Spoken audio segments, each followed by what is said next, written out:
Fala pessoal, sejam super bem-vindos ao Fala Lê, um espaço onde a gente troca ideia de forma rápida e descontraída sobre as principais novidades que de fato impactam o mundo dos negócios. Com a visão do nosso CEO, Alessandro Pereira. Sinta-se em casa, Alê. Obrigado, Rafa, por esse convite. Vai ser muito bacana falar. Eu sou Alessandro Pereira, CEO da ASK, mais conhecido como Alê. Vamos bater um papo legal aí hoje. Obrigado, Alessandro. Hoje, o nosso tema é ligações de voz via WhatsApp Business API, uma forma de agilizar e humanizar o atendimento ao cliente. Então, pega o seu bloquinho, que aqui o papo é reto e você vai sair com muitas ideias práticas para fazer o seu negócio voar alto. Bora lá?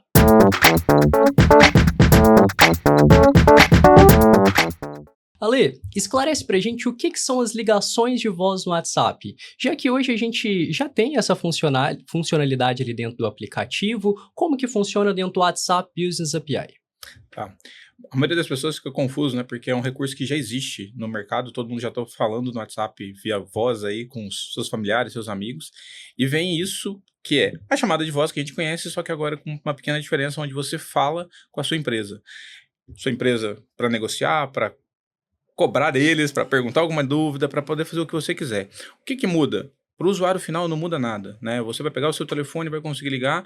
Para as empresas muda um pouquinho, porque ela vai receber isso dentro de uma plataforma Ask, Saque, né? Que é a solução que a gente entrega para que ele possa falar com o seu cliente de uma forma mais amigável, mais completa e resolver ou vender ou fazer o que ele precisar fazer com aquele cliente da melhor forma possível para aquele cliente. Show de bola. E como que essas ligações via WhatsApp, elas podem melhorar a experiência do cliente comparado aos atendimentos somente por texto? Eu acho que quando a gente fala de texto, na maioria dos casos ele é muito imparcial, né? Você não consegue às vezes perceber, lógico, se o cara mandar uma caixa alta, você já sabe que ele tá gritando ali, ele tá meio bravo, mas em muitos casos a gente fica um pouco meio que sem ter uma relação muito emocional com o nosso cliente. Quando você consegue colocar a voz, você vem pro emocional. Então você consegue ouvir, você consegue se fazer ouvir, então você consegue acalmar uma pessoa muito mais facilmente do que no texto. Então esse é um dos grandes diferenciais que a voz traz, né, numa relação de atendimento. Mas tem muitas outras possibilidades que a gente pode abordar aqui, a gente vai falar um pouquinho sobre isso mais na frente, mas a experiência do cliente ela é inúmeras vezes melhorada quando você coloca a voz em alguns momentos. É lógico, não é para tudo, não é toda hora que você vai falar de voz com o seu cliente, tem a hora certa, tem o momento certo, porque você também quer agilidade, ele também quer, às vezes ele não quer ficar preso numa ligação, mas é um recurso que vem para agregar muito a experiência que o cliente vai ter com a sua empresa. E Ale, hoje essa funcionalidade, ela tem algum custo extra para o nosso cliente? Tem, porque a Meta cobra, né? Então as chamadas de voz, elas são cobradas pela Meta, e aí a gente repassa essa cobrança para os nossos clientes. Ela é cobrada com um minuto, como se você fizesse uma ligação do seu celular normal, né? Tem um preço diferenciado que o WhatsApp cobra disso, mas você vai fazer ali e receber também essas chamadas ali tranquilamente dentro da solução. Show de bola. E hoje, Alessandro, como que diferentes segmentos ali, como varejo, educação, e-commerce, eles podem se beneficiar dessa nova forma de contato direto? Aí são coisas bem legais, né, Rafael? Porque você acaba tendo que falar com o seu cliente, né, em vários aspectos. Eu vou pegar um exemplo que aconteceu comigo essa semana. Eu estava no e-commerce, navegando, né, lá no site, fazendo uma compra, e acabou que eu tive que sair para buscar minha filha na escola. O que aconteceu? Eu recebi uma mensagem de WhatsApp falando que eu, né, tinha deixado meu carrinho ali. Então, já tinha passado um tempo, eu tinha saído para buscar ela, só que eu estava dirigindo, né? Então, eu cheguei na escola, eu olhei minha mensagem e falei, opa, não, eu deixei o carrinho lá. Se eu tivesse recebido, por exemplo, uma chamada de voz, será que eu não poderia ter comprado isso? Então, no varejo, né, se você olhar para essa parte, você está facilitando a vida do seu usuário, né, oferecendo para ele e conseguindo converter mais em vendas. Então, esse é um exemplo muito bom para o varejo. Se a gente for para a linha de saúde, né, o que a gente poderia falar? Cara, imagina você receber uma orientação médica por texto. É uma coisa. E se eu ligo para você e te dou essa mesma orientação? Eu elimino problemas com LGPD, por exemplo, porque eu não vou passar dados que vão ficar registrados no telefone do usuário. Então, você tem uma série de vantagens nessa linha toda. A educação. Cara, imagina um pai querendo falar com um professor, ou com um diretor, ou com alguém na escola. Se ele não tem essa informação ali para falar com voz, ele fala por texto, às vezes aquilo ali fica imparcial, ele ficou chateado porque o filho dele foi mordido, né, dentro da escola. Então, assim, ele quer ter essa calma de ouvir alguém falar do lado de lá. Então, eu acho que todos esses exemplos aqui que eu te trouxe são exemplos, assim, incríveis de como a voz vai melhorar, sim, a experiência do usuário dentro do WhatsApp. E ele não precisa pegar o telefone para ligar num outro número da escola, do consultório, ele já estava falando com ele no WhatsApp, ali numa mensagem de texto, ele conseguiu falar naquele mesmo local com aquela mesma pessoa, na mesma experiência do cliente com a voz. Então, acho que isso aí é o pulo do gato, é você conseguir manter os dois modelos, o híbrido, né, voz e texto, sabendo usar e balancear um pouquinho de cada um em cada momento. Isso, trazendo uma humanidade ali no atendimento, né? Exatamente. E você trouxe sobre a LGPD, sei que precisa de algumas permissões ali. Como que funciona esse fluxo de permissão dentro das chamadas ativas? Tá. O WhatsApp, ele tem essa preocupação de não ser invasivo, né? Então, assim, não é uma empresa, não vai virar agora um 0800, um 4004, um 3003, você vai sair ligando para os seus clientes, assim, via WhatsApp a rodo. Não é isso. O objetivo ali é exatamente você ter o quê? Você ter um permissionamento do seu usuário. Então, como é que você faz isso? Você vai pedir para ele uma permissão para ligar. Então, você manda uma mensagem de texto para esse usuário falando, olha, eu posso te ligar nesse momento? E aí o usuário te dá um aceite. A partir do momento que o usuário te deu o aceite, ele falou, olha, eu aceito receber uma chamada dessa empresa. A empresa tem uma janela de tempo para ligar para esse usuário. E aí ela vai poder ligar 3 vezes, se ele não atendeu, é outra permissão que ele vai ter que pedir. Se ela ligar e ele atendeu, perfeito, tá tudo bem, conversou, resolveu, vendeu, né, precisou fazer o que precisava ali, falou, tá tudo certo. O cliente pode ligar para a empresa a hora que ele quiser, desde que a empresa também libere. Então existe esse permissionamento dos dois lados. A empresa pode falar, olha, eu quero somente falar com o meu cliente, eu vou ligar para ele. Ou eu quero deixar como se fosse um call center, né, onde eu recebo as chamadas desse cliente aqui também. Então essa flexibilidade, ela vale para os dois lados. O permissionamento é que não. A partir do momento que a empresa decide liberar, qualquer cliente pode ligar para ela. No caso dela, fazer o ativo, ela precisa pedir essa permissão individualmente para cada pessoa. Cada pessoa vai falar, ok, pode me ligar, aceito falar contigo, e aí a gente conversa. Muito legal. E hoje, quais outros cenários que a gente consegue utilizar ligações de voz dentro do WhatsApp Business API? Hoje, basicamente, as principais formas são, né, o receptivo, então o cliente escolhe que ele vai te ligar, se você liberou isso, aí aparece o telefoninho, como aparece no telefone do WhatsApp normal do seu pai, da sua mãe, do seu amigo, do seu vizinho, mas a empresa também pode fazer esse pedido e ela pode mandar templates de mensagem, né, que são os famosos HSMs, aquelas mensagens de marketing geralmente, ou de utilidade, para você poder falar para o usuário, olha, vamos conversar? Vamos fechar essa venda aqui agora? Então você consegue usar essas mensagens em determinados momentos. O exemplo que eu citei agora há pouco, né, do carrinho de compras, eu estava lá. Poderia ter vindo uma mensagem dessa empresa que eu citei já com esse botãozinho para fale agora comigo. Vamos fechar essa venda aqui, ó. Seu carrinho está aqui, você quer fechar? Me liga. Então, esse é o outro cenário que as empresas podem usar muito bem para isso. Imagina, uma empresa de telecom quer agendar uma visita contigo, né, para poder fazer a instalação da sua internet. O cara pode mandar uma mensagem de texto, ou ele pode falar, fala comigo que agora que a gente agenda isso e resolve, de repente o técnico está aí perto, ele pode ir agora, né? Então você consegue trazer um pouquinho mais de humanidade e agilidade, às vezes, para o atendimento da pessoa. Muito legal.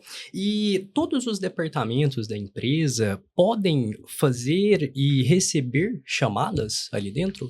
Isso aí depende de configurações que a gente coloca dentro da plataforma. Então, o AskSAC, a gente fala que é uma ferramenta extremamente flexível e parametrizável. Então, você vai definir, olha, eu quero que o setor X atenda ligações de voz, o setor Y não. Você faz essa distribuição, esse balanceamento ali, a definição dos seus perfis de agente dentro da nossa solução, quais são os agentes que podem, porque também não é colocar voz para todo mundo, porque isso não vai resolver, você vai sobrecarregar o seu time, às vezes você não tem pessoas que estão preparadas para lidar com os dois canais ao mesmo tempo. Então você faz toda essa distribuição, essas configurações dentro da nossa solução. Bacana. Hoje, a gente tem ali dentro da plataforma AskSAC as mensagens interativas. Como que a gente consegue unir essas mensagens interativas com as ligações de voz e WhatsApp API para criar novas oportunidades? Eu acho que as mensagens interativas elas vêm para ajudar muito, né, a experiência. Então, assim, elas têm botões, elas têm facilitadores da experiência do usuário. A gente fala muito de IA hoje, né, de bots e essas coisas, e acaba que o pessoal fala assim, nossa, mas eu quero um bot, eu não quero um botão. Às vezes o botão é muito bom para o usuário, porque ele direciona. Então, quando você coloca esse tipo de recurso, uma mensagem interativa que tem um botão de me ligue, quero falar agora, né? Porque você está dando a oportunidade para aquele usuário escolher aquilo. Às vezes ele nem sabia. E, por exemplo, numa IA, ele não saberia que ele poderia te ligar. Né? Então, você consegue colocar esses botões no meio da jornada, dessa experiência que você está proporcionando ao seu cliente ali, para melhorá-la e fazer com que o cliente escolha como ele quer falar contigo. Que no final das contas, gente, o que importa é o cliente escolhendo como ele quer falar com a gente e como ele quer se relacionar com a gente. Show de bola. E com essa funcionalidade vem uma grande dúvida, né? Como que funciona a disponibilidade dos agentes para receber essas chamadas ali, para evitar um conflito, não gerar muitas filas? Aí vem toda uma inteligência que a gente tem por trás da nossa solução, né? Porque o WhatsApp, o que que ele faz? Ele entrega a ligação. E aí, do lado de lá, alguém tem que resolver esse problema.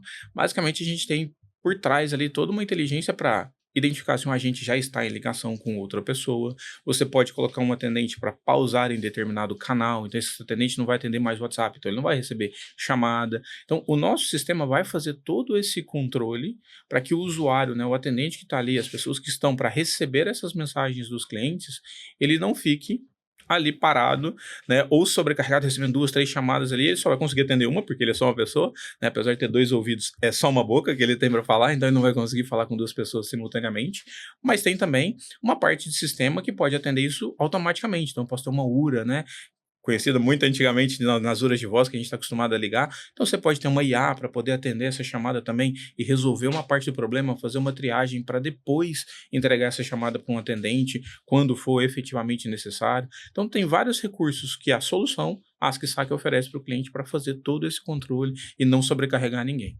Isso é uma solução bem completa, né? Esse é o objetivo. E hoje o que que muda, Ale, na rotina do desenvolvimento, na manutenção do canal WhatsApp, quando adquirida essa funcionalidade? Para o nosso cliente, nada. É muito transparente, né? O nosso cliente ele tem toda a tranquilidade de continuar usando a solução da mesma forma. O que que ele tem que se preparar? Ele tem que ir lá parametrizar quem são os operadores, né? Os perfis de agentes que vão receber chamadas. Mas do contrário, ele só vai habilitar quero receber ligação, não quero receber ligação e deixar o botãozinho para o atendente poder fazer a ligação quando for o cenário que ele deseja. Isso, né, de novo, por padrão o sistema já vem configurado com tudo, olha, não pode, não pode, não pode, isso aqui ele já pode, mas você tem toda a flexibilidade para escolher o momento certo de você habilitar os seus recursos. Então, não quero habilitar agora? Não tem problema, meus profissionais ainda não estão maduros para trabalhar texto e voz ao mesmo tempo, espera um tempinho, capacita o time e aí depois se habilita. Então, é bem tranquilo. Certo. E para acompanhar esses resultados, dentro da plataforma AskSac, existem KPIs ou métricas que eu posso acompanhar o sucesso dessa funcionalidade? Tem, a gente, né, fornece os relatórios para os usuários saber quantas chamadas foram feitas, as durações dessas chamadas, todos os indicadores, se a chamada foi atendida, se não foi, né, vários recursos para que você consiga saber se dentro daquele atendimento teve ligação, quantas ligações foram, porque é um negócio até interessante de falar. Durante um único atendimento, eu posso te ligar agora, voltar para o texto, continuo conversando contigo em texto, passa um pouquinho, opa, preciso falar com o Rafael de novo. Deixa eu ligar para ele. Rafael, posso te ligar outra vez? Você vai falar, pode. Ou, né, o caso você também tentar me ligar de novo ali, pode. Então, dentro, às vezes, de um único processo de atendimento, eu posso ter N chamadas. Então, a gente tem todos esses indicadores em relatórios que nossos clientes vão poder usar, usufruir disso para identificar realmente, olha, eu estou tendo muita chamada, não estou tendo, preciso capacitar mais equipe, preciso automatizar um pouquinho mais dentro da voz, o que eu preciso fazer para melhorar a experiência do meu cliente? Todos esses KPIs estarão lá dentro da solução para ele poder avaliar. Bem legal. E hoje, Ale, a gente já falou um pouquinho aqui sobre LGPD, mas existem umas boas práticas de compliance, de LGPD, que a gente siga na hora de habilitar essas chamadas dentro da plataforma. Tem. O que eu diria assim, a LGPD, né, é o princípio de tudo hoje, então a gente tem que tomar cuidado. Quando a gente vai habilitar a parte de voz, isso não é um parâmetro, não é uma configuração dentro da solução, é mais quase que uma dica, né, vamos falar assim, para quem vai habilitar, é um treinamento para os times, para os operadores. Olha, gente, a gente tem que evitar sempre coletar informações desnecessárias. Eu não preciso do CPF do Rafael, não vou pedir o CPF do Rafael numa ligação.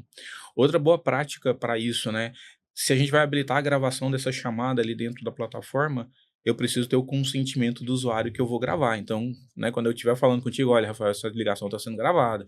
Isso é importante, porque é um direito do usuário saber que essa chamada está sendo gravada, porque você está coletando a voz dele. Então, né, e você pode usar essa informação também depois. Então, todos esses pequenos detalhes são importantes. Olha, eu vou falar para o meu time, gente, quando vocês fizerem a gravação, o consentimento de, cara, posso te ligar? Já é um consentimento que você tem que pedir. A meta já veio com ele obrigatório, né? Já trouxe ele ali para o pedido, porém, é uma outra boa prática para fazer com qualquer cliente. Se eu estivesse falando contigo no WhatsApp, quisesse te ligar no telefone tradicional, o ideal seria eu te perguntar, posso te ligar para poder seguir esse processo. Então, em termos de LGPD, o mais importante é a gente não coletar mais do que a gente não precisa, não ficar trazendo dados que a gente não vai usar, porque isso é um risco para a empresa que está coletando esse dado. Bacana. Ale, e de que forma que os agentes podem se preparar ali para esse atendimento de voz, para que tenha uma experiência fluida e fuja daquele tradicional script do call center? Eu diria que isso vale para o call center tradicional também, né? A primeira coisa que a gente fala para quem tem que se capacitar nessa linha é a escutativa, né? A gente está falando com o cliente, o ser humano geralmente tem quase que uma tendência a interromper. Então, ouvir mais, porque você vai ser mais propício a resolver o problema do seu cliente de uma forma melhor se você conseguir ouvi-lo melhor. Então, parar dessas interrupções, então trabalhar isso muito internamente em cada um de nós, né, é um item muito importante para quem vai se preparar para usar a voz, porque no texto você não tem isso, o cara mandou mensagem, você pode responder, né? Na voz o cara às vezes está falando e a gente começa a interrompê-lo. Outro item importante que eu acho que nessa linha de quem vai começar a usar a voz é ter autonomia. A empresa tem que dar mais autonomia. E o perfil do atendente dele tem que ser um perfil um pouquinho melhor, mais sênior, uma pessoa que, para ele poder ter essa autonomia, porque aí ele consegue fugir do script. Ele consegue entender o que o cliente está querendo, tentar resolver o cliente de uma forma mais rápida, né? Ou ajudá-lo, convencê-lo a comprar um produto de uma forma mais rápida, se ele não está tão atrelado a um script muito engessado. Então, a autonomia seria o segundo fator que o time, né, de atendimento tem que ter ali, eu acho, para poder fazer isso de uma forma melhor. Legal. E hoje, Ale, quais cuidados que você acha que a gente precisa ter para não sobrecarregar a equipe ali com ligações e ter um equilíbrio entre chamadas de voz e atendimento por texto? Eu acho que balancear bem o volume de atendimentos que vai ter para o time, né? Então, assim, ter as avaliações, usar os KPIs da plataforma para falar, cara, eu tenho horários de pico, horários mais tranquilos, aumentar o time, ou então reduzir o volume de atendimentos que esse cara recebe de outros canais. Então, eu não vou colocar o cara para falar chat, WhatsApp, e-mail, message do Instagram, se o cara também tem que fazer ligação, porque a ligação acaba que vai prender o tempo dele. Então, assim, ele enquanto está falando com alguém numa chamada, por mais que ele possa responder outras pessoas, e a nossa solução permite que ele atenda uma pessoa na voz e mais 5 em chat, 10 em chat, 20 em chat, humanamente isso fica muito difícil, né? Um usuário responder 3, 4 pessoas, a chance disso misturar um assunto, Rafael, é gigantesca e a gente tem um problema, né? Eu tô respondendo um cara aqui de um outro assunto que o cara na voz me perguntou. Então, esse cuidado é o que o cliente tem que ter, de parametrizar volumes de atendimento para os agentes um pouco menores, quando são agentes híbridos, né? Mas uma vez que os agentes são focados só em voz, por exemplo, tá tranquilo. Então, ele vai ter um para um mesmo, fica bem sossegado. Mas quando ele usa essa parte de misturar um canal com o outro, eu acho que ele limitar um pouquinho, enxugar aquele operador e trabalhar a senioridade de cada um, né? Eu tenho um time mais sênior para fazer esse tipo de coisa, porque isso vai realmente ajudar e vai fortalecer o uso. E voltar sempre e olhar os KPIs. Tá fazendo sentido?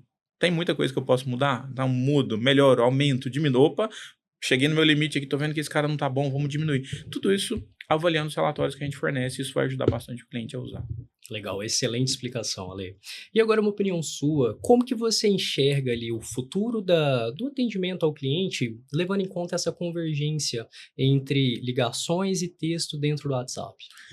Eu diria que, assim, a gente já tem voz e texto há muito tempo, né? Se a gente for olhar aí, não no mesmo canal, né? Não WhatsApp. E aí é o pulo do gato para mim. Há muito tempo a gente tinha voz. Veio para uma evolução que o mundo passou a ser digital, a gente tem realmente só atendimentos, praticamente texto em tudo, Instagram, Facebook, tem apesar do cara mandar um áudio, né, mas ainda é uma mensagem ali, vamos falar assim, assíncrono, o cara manda, espera um pouquinho e responde, não é um diálogo tão fluido como a gente está batendo um papo aqui ou como você estaria no telefone com alguém. O que muda quando você fala assim, eu tenho WhatsApp, voz rodando nesse cenário com uma empresa? Na minha visão, o que é o diferencial dessa história toda é exatamente a possibilidade de você estar dentro do mesmo canal. Então, eu estou conversando com você naquele canal, naquela ferramenta. Eu estou no WhatsApp. Eu não preciso abrir outro aplicativo. Eu não preciso sair desse aplicativo para fazer uma chamada de voz contigo. Então, esse, para mim, é o que vem para melhorar ainda mais essa experiência do cliente no mundo WhatsApp. Porque o mundo WhatsApp, principalmente do Brasil, já é gigante, né? Todo mundo usa o WhatsApp. Então, todo mundo está na ferramenta. Só que as pessoas ainda não conseguiam, às vezes, falar. E o falar, Não é toda hora, porque a gente também não quer falar com as empresas, a gente quer mandar mensagem, porque a gente quer fazer outras coisas ao mesmo tempo, mas em alguns momentos ele é importantíssimo, né? Para fechar uma venda mais rápido, para tirar uma dúvida, para receber uma informação que é urgente, né? Ou para pegar uma oportunidade. Imagina, a gente pega aí empresas de bolsa, o cara tem que te ligar naquele momento, ele precisa fechar contigo naquela hora, porque passou 1 minuto, a ação que estava subindo caiu, né? Então ele precisava sair desse papel, por exemplo, e aí a ligação ela vem para isso, porque às vezes a mensagem ela não vai resolver o seu problema, porque esse cara vai te mandar, você vai olhar só depois e por aí vai. Então, eu estar ali conversando contigo via texto, vou para voz, volto para o texto, vou para voz de novo se for necessário, esse para mim é o diferencial gigantesco desse uso da voz dentro do WhatsApp. Muito legal. E aquela perguntinha que não pode faltar, Ale, falando de novidades ali, dentro da plataforma AskSaque, o que a gente pode esperar de novidades dessas ligações de voz? Tá, assim, voz ainda é uma novidade, né, dentro do WhatsApp, a gente está em beta com isso, o WhatsApp ainda não liberou isso para todos os clientes, então ainda é um recurso beta. Então a gente já está falando de um beta, vamos falar do beta agora, né? O que a gente está colocando agora dentro da solução? Toda a parte de gravação parametrizável para o nosso cliente definir que ele quer fazer a gravação, e em breve, né, a gente está avaliando aí as possibilidades de permitir que o nosso cliente integre o contact center dele, ou seja, um sistema legado de telefonia, né, uma URA de telefonia que ele já tem lá hoje, que ele já usa para o 0800, para o número fixo dele, permitir que essa chamada de WhatsApp passe pelo mesmo sistema que ele. Então esse é um item que a gente está desenvolvendo, ainda está em teste, não sabemos se vai ficar 100%, né, bacana isso, mas é uma novidade que aí permite que o cliente aproveite uma outra estrutura que ele já tem. Então às vezes o cara tem uma operação que está atendendo lá no call center dele, mas que não usa o WhatsApp, e a gente pode derivar essa chamada de voz direto para essa turma que está lá também. Então esse é um cenário aí bem interessante, Rafael, mas isso ainda está bem novo, né? Eu queria falar que vai sair, mas ainda é alguma coisa bem para frente, porque a Meta ainda precisa desenvolver algumas coisas para a gente nesse sentido, mas se isso sair pode fazer um outro estrago aí no mercado de trazer o legado para dentro do WhatsApp, o que é mais legal. É isso aí. Acho que tiramos bastante dúvida, fomentamos bastante conteúdo. Muito obrigado pela sua participação aqui conosco, Alessandro. Eu que agradeço, espero em breve a gente bater novos papos, Rafa. É isso aí. Para acompanhar futuros conteúdos, siga a gente no nosso canal do YouTube. Você que gostou da funcionalidade, entre em contato através dos nossos canais digitais ou do QR Code que aparece aqui na tela. Muito obrigado pela sua participação. Até mais.